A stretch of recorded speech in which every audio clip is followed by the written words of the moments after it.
Welcome to Cyclone InCYders here on ISU TV alongside Matt Van Winkle. And joining us for the first segment will be Dan Tracy, co-host of the Daily Double from 5 to 6 on Thursday, as well as senior reporter for the Iowa State Daily right here at Iowa State University. So guys, like we do each and every week, we're going to start off talking about Iowa State men's basketball. And they really kind of put themselves in a chance to become the third best team in the Big 12. Went down to Waco to battle the Baylor Bears, who was coming off two really dreadful losses to Missouri and Kansas. So a chance really to show what this team is made of, and needless to say, they really didn't kind of step up to par, and didn't play one of their best games of the year, and Baylor came away with a 15-point win. Yeah, just sitting 2 wins away from 20 wins on the season. They go down and play Baylor. Really a tough place to play. Not a great environment for basketball, but a really great team, a lot of great athletes. And Dan, I know you didn't get a chance to watch the game live, but looking at the box score afterwards, what was really the key thing that Iowa State didn't do to win that game? Well, I think it had to be defense in the second half. I mean, you look at what Baylor was able to do, throwing it down, and just, Coach Hoiberg after the game before that, and I'm blanking on what the game before that was. A&M. Before the Texas A&M game, or after the Texas A&M game, he said, just their length is ridiculous. And I think coming into the season and after seeing how good Baylor's start was, that was the game I was looking forward to most seeing. I think a lot of Iowa State fans thought, hey, this Baylor team, they're struggling in Kansas and Missouri. Maybe they're not for real. This Baylor team is so talented, and they're such a matchup nightmare with their athleticism and Perry Jones, what he's able to do. I wasn't surprised that Baylor really handled the game, but it was definitely the defense in the second half. And take a look at the stats here, the recap of the game. As you see the score, 79-64 in favor of Baylor. One thing that really stands out here is Baylor shot 60% from the field, and Iowa State shot 44%, which isn't bad for a basketball team, but 60% is ridiculous. And they shot something like 74% in the second half. So Iowa State really, they didn't guard, and even when they did guard, Baylor had the athletes knock down the shots, and Baylor really was the better team last night. And Iowa State, you look at the rebounding margin, think like, okay, Baylor's that tall, lengthy team. Iowa State out-rebounded them 26-25 and still lost by 15. Only 11 turnovers, so they really didn't play that bad of a game if you look at the box score. Right. But then again, they didn't play well at all. No, Baylor's just a freak athletic team. And you look at I think Baylor, Kansas, and maybe even you throw in somebody else in there in the mix. But I think there's an upper echelon to the Big 12. I think Iowa State really is in that second tier of teams. And it kind of showed on Monday night. Iowa State just couldn't get anything going. They were down 7 at halftime, I believe, and then Baylor just showed what kind of team they were. They just went out there and fought and really showed their athleticism. I think they went on a spree there where they had a few dunks in a row, and that was really the highlight of last night. You mentioned the tiers in the Big 12, and clearly Kansas, Missouri, and Baylor, they're all teams. I would not be surprised if all three of those teams made it to the second weekend of the NCAA tournament. Then you look at Iowa State, Kansas State, Texas in that second tier, and 4 or 5 teams get in for the Big 12 and in the NCAA tournament. You're looking at possibly Iowa State, Kansas State getting in there, maybe Kansas able to slide in there as well. But you're right, it is a 2-tier thing, and you saw Iowa State able to sneak one out against Kansas, but I wouldn't be surprised if they lost the rest of their games to Missouri and Baylor. They do go to Missouri, and then they host Baylor in the season finale. That game hosting Baylor at the end of the year really could be, if Iowa State, sitting at 18-8, you're thinking that 20 win is the magic number, but then you get up to 11, maybe 11, 12 losses. Now you're really on the bubble to get into the NCAA tournament. And that game against Baylor to end the season really could be the game that puts Iowa State in or keeps them out. I think that you're right. That game is huge, but I think you got to look at the next 2 games too. 2 chances to get 2 huge wins and possibly get to 20 wins on the season. Got Oklahoma coming up this Saturday, and then next week you host Texas Tech as well, who Iowa State really handled down there in College Station. So you got a great chance to get a couple wins. Yeah, they got 5 games left. Oklahoma, Texas Tech, at home. Those are gimmies. Iowa State needs to win those games. If they lose those games, national media is going to attack them. This team is not for real. They're crumbling down the stretch. Yeah. And then they go to K-State, to Missouri, and then host Baylor. So they could lose those last 3 games. And if they don't win the next 2, they're looking at some serious trouble. And, you look at this team, what could Fred Hoiberg do with coming in, bringing all these transfers in? Was he really going to get them to play together? And they did for their games before Baylor, but they looked out of sync last night against Baylor. And one of the main reasons why they went 4-5 at the stretch before the Baylor game was the play of senior Chris Allen. He was averaging about 18 points, I think it was, but last night struggled severely from the field. 1 for 10, only 3 points. What does he have to do? Maybe just a bad shooting night, but he just looked out of rhythm completely. Well, he's been one of our biggest threats from beyond the arc. We've seen him hit 24 of 26 3-pointers in games this season. So Chris Allen's just he's been our leader the past few games. You said it, Aaron, averaging 13 points per game this season, hitting 43% from beyond the arc, and he only hit 1 3 against that game against Baylor. And for a team that lives and dies from beyond the arc, they need him to step up every night. Chris Allen, he's going to take a ton of shots. I mean, he leads the team in shots. Took 255, now 265 shots on the season. Him and LeBron Nash, the only 2 players in the Big 12 that have taken the most shots on their team, yet aren't the leading scorers. Yeah. So Chris Allen's going to take his shots. He loves to shoot the ball. The one thing during that 4-game stretch is he was aggressive. I mean, he was really attacking the basket. I think in this Baylor game he was taking bad shots, off-balance shots, and that's what's really going to do him in. But, I mean, he can be a good offensive player, and he's going to shoot double-digit shots. But if he's not being aggressive, getting to the hole and penetrating and kicking, he's not going to score. You got to like his confidence, believing in himself to score the basketball. And those contested shots were going in, really, for that 4 or 5 game winning streak Iowa State had, and then last night they weren't. But like we mentioned before, Iowa State, 2 big tests right now, Oklahoma and Texas Tech. Like you said, Dan, really gimmies. Got to have them if you're going to make the NCAA tournament. We'll pull up the box score against Oklahoma. When they went down to Norman, Oklahoma really gave them a run for their money, but was able to come away with a 7-point win, a good quality road victory. And what do they have to do, Matt, to keep the same thing when they come home? Well, when Iowa State is getting these wins, they're getting off on the right start. They're not looking from behind. You know, they're getting out front of teams and they're leading at halftime. And when we see Iowa State lead at halftime, I think they have way bigger confidence going into that second half, coming out of it. And I think Iowa State, if they want to pull this one off on Saturday, they're going to have to keep that lead, keep shooting from beyond the arc, and like you said, attacking the rim hard. Yeah, I think if you look at the 2 most interesting games in Big 12 play for me for this Iowa State team has been at Kansas, one because I was fortunate enough to go to that game, but just how Iowa State came out, took a strong lead early, and then obviously that 17-2 run happened, and Kansas took over the game. But then the Oklahoma game at Oklahoma as well. Iowa State going 15 of 30 from 3. Yeah. I mean, that's a Big 12 record for them. Second most in program history. And I think, but the more interesting part was Royce White's stat line. He only had 1 foul, 3 points, 4 rebounds, 7 assists. Yeah. It was just such a strange game for him. I mean, you usually see him able to take over teams, but I think what Lon Kruger did, double teaming him early, throwing different looks at his guys, I think Oklahoma had the best blueprint for defending Royce White, and it'll be interesting to see if they do that on Saturday. But when you see guys getting 7 assists, that means other guys are stepping up and making shots, and that's what Iowa State really is missing, especially in that game against Baylor. They're going to need guys to step up and take shots. Seen Tyrus McGee do that this season. And then a guy that's been impressing me lately has been Percy Gibson. Came off the bench yesterday, scored I think 9 or 10 points. And one other guy I want to mention is Melvin Ejim, who's been playing very well lately. Was in double figures, was the leading scorer for Iowa State with 17 points last night, 7 rebounds. And Melvin Ejim's one of those kids that his role changed dramatically from last year. He was actually the go-to guy really last year, him and Scott Christopherson, and then all these transfers come in. And he's kind of one of those kids that gets forgotten by the media, but he really is one of the best sound players for Iowa State. And Percy Gibson, like I said, 9 points, 4 for 4 from the field last night, really gave Iowa State a spark, unable to get them over the hump last night. But one thing Iowa State is going to have to do Saturday if they're going to beat Oklahoma is stop Stephen Pledger for Oklahoma. Yeah, Stephen Pledger, you mentioned dropping 38 last year in Hilton Coliseum. He's been on a little bit of a slump recently. He had 4 in their loss to Texas Tech. I don't know, Oklahoma losing to Texas Tech, which is definitely a tough for them. But you're right, Stephen Pledger's tough, and Andrew Fitzgerald too. Andrew Fitzgerald had 27 points the last time these 2 teams played, and Romero Osby will be another key guy for the Sooners. They're really good in the post, I think, and if Pledger gets hot and those 2 players are playing well in the post, Iowa State's going to have their hands full. You saw last night, Royce White actually tweeted the zone confused him. He really didn't know what to do there.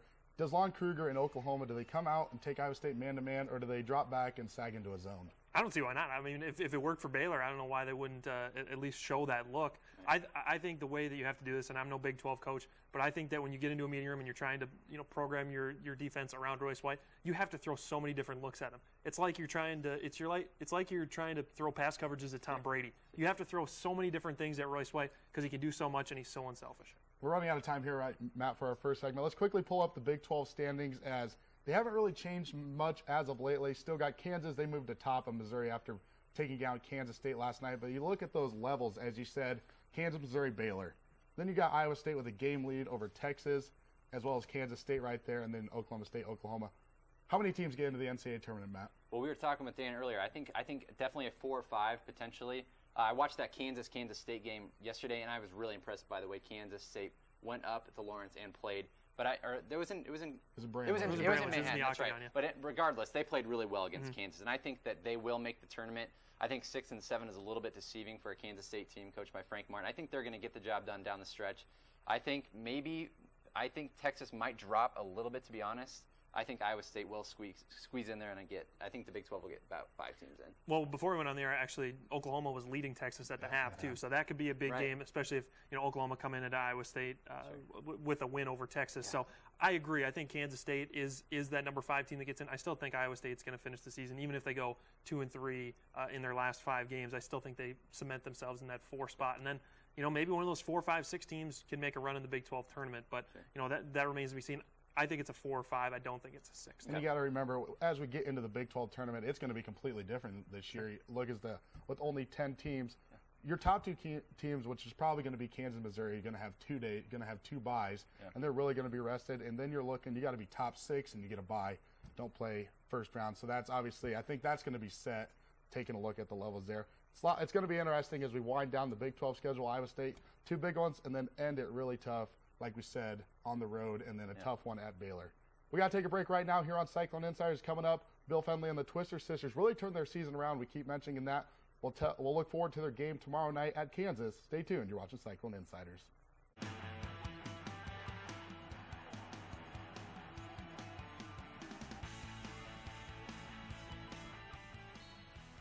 Now we're back with you once again, alongside Matt Van Winkle. Like we said before, I want to thank Dan Tracy for joining us in that first segment. Like we do each and every week, Matt, time to take a look at the Twister Sisters and the Bill Fennelly squad. Really, we're on a roll. Had a tough setback down in Lubbock, Texas. Fell to Texas Tech 51-41. Played an all-right game. Wasn't enough. They did beat Texas Tech earlier in the year, so maybe a little bit disappointing they weren't able to get them twice. But right now, they got a big one coming up tomorrow night as they host Kansas, and really can still play themselves into the NCAA tournament. And that's exactly what Bill Fennelly was saying to the media yesterday, was that this team really needs to focus on these last few games, because ultimately they hold their fate.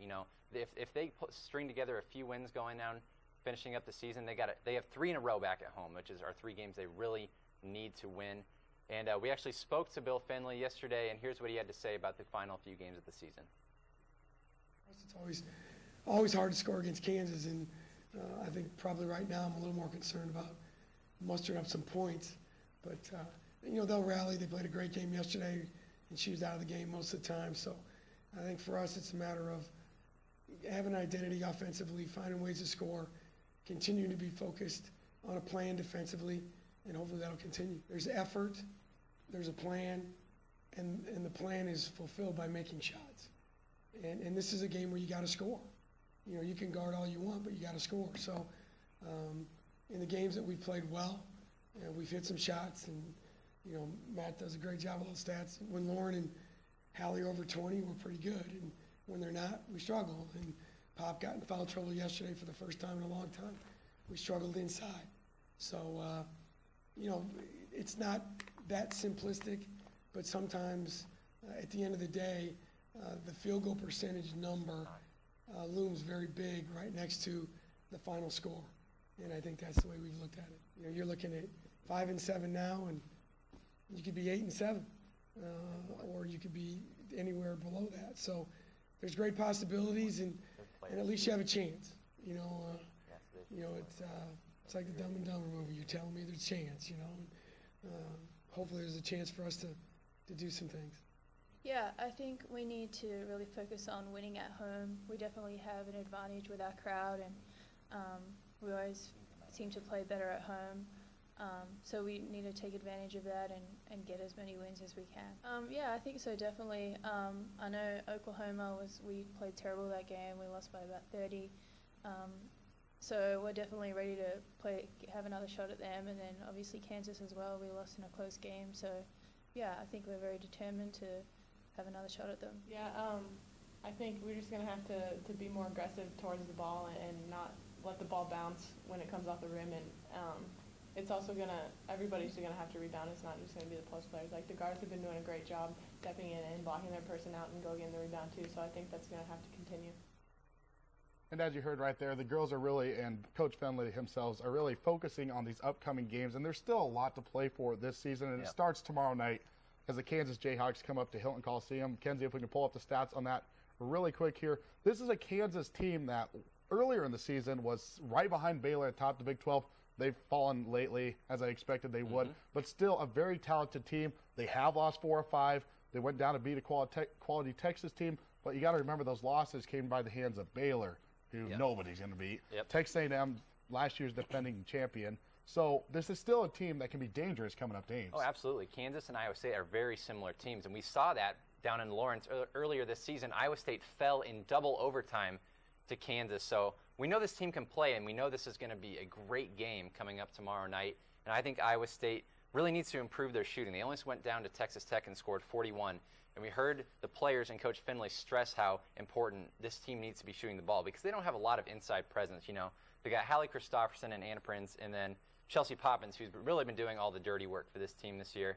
So they really need to rely on those outside shots. You know, Nikki Moody can hit from outside. You know, Bryn Williamson can hit from outside. They really need those girls to step up because they really haven't been in the past few games, and 41 points on the road isn't going to get it done, but this team is excited to be back at home. They'd be playing at Hilton. And you mentioned Nikki Moody. She's really having an outstanding freshman season. She has 100 assists on the year, needs 8 more to break the all-time record set by Lindsay Metters of 108 assists in a season. So that's really cool to see her having such a great year for Iowa State. And always Chelsea Poppins, like you said, she's going to get you her points. But then taking a look at Kansas, this is a team, like we mentioned, that has really struggled, and they were finding consistent play in Caroline Davis, and then really just heartbreaking news. She went down with a dislocated knee out for the season in the last game against Kansas State. So that's a really tough loss. She was averaging nearly 17 points per game, shooting 60% from the field, 70% from the free throw line, and she was the true leader of this Jayhawk squad. And how are they going to respond coming up to Ames tomorrow night? Well, you heard Lauren Mansfield in those interviews saying that, you know, Iowa State can't look past Kansas just because Davis is out. They need, because somebody on that team is going to step up. Once somebody goes down, any Big 12 team, you know, they've got players that can play.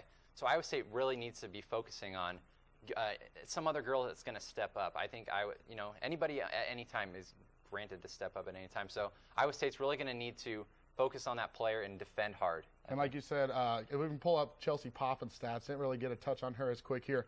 One really interesting stat is she is tied with Brittany Griner from Baylor for the most doubles on the season with 11, averaging just over 14 points a game, averaging a double-double in conference play. Really the catalyst, makes this Iowa State team going, as you heard from Finley before, along with Lawrence Mansfield, Hallie Christopherson. They're really going to have to keep going for Iowa State, and maybe they can string a couple of wins together. They got Kansas tomorrow night, and then they got Oklahoma on Saturday. Yeah. Well, as you said, Chelsea Poppins has really been the rock of this team. You can go out and rely on her every game.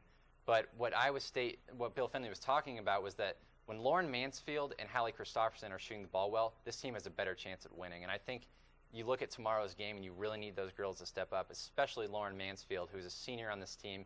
You look to her for experience, you know, isn't playing as well this year as she was last year, but she's a guard that you really need to look to from beyond the arc. And this team, when they are shooting well from beyond the arc, kind of like the men's team, they have a better shot at winning. Exactly. If you knock down shots, that leads to play on the defensive end. You're going to win a lot of ball games. It's just the simple game of basketball. We got to take our second break here on Cyclone InCYders. Coming up, we're going to touch on the national basketball scene. Big bracket buster games coming up, especially Saturday. Murray State suffered their first loss of the season to Tennessee State, dropped them all the way to number 16 in the rankings from number 7. They're going to host St. Mary's, a team out of the West Coast Conference who just got knocked off by Gonzaga. Huge rivalry out there. We'll touch on that game. We'll touch on the AP Top 10. And then at the end of the show, we'll touch on West Virginia coming to the Big 12. We'll take a look at the new Iowa State football schedule coming up next year. Stay tuned. You're watching Cyclone InCYders.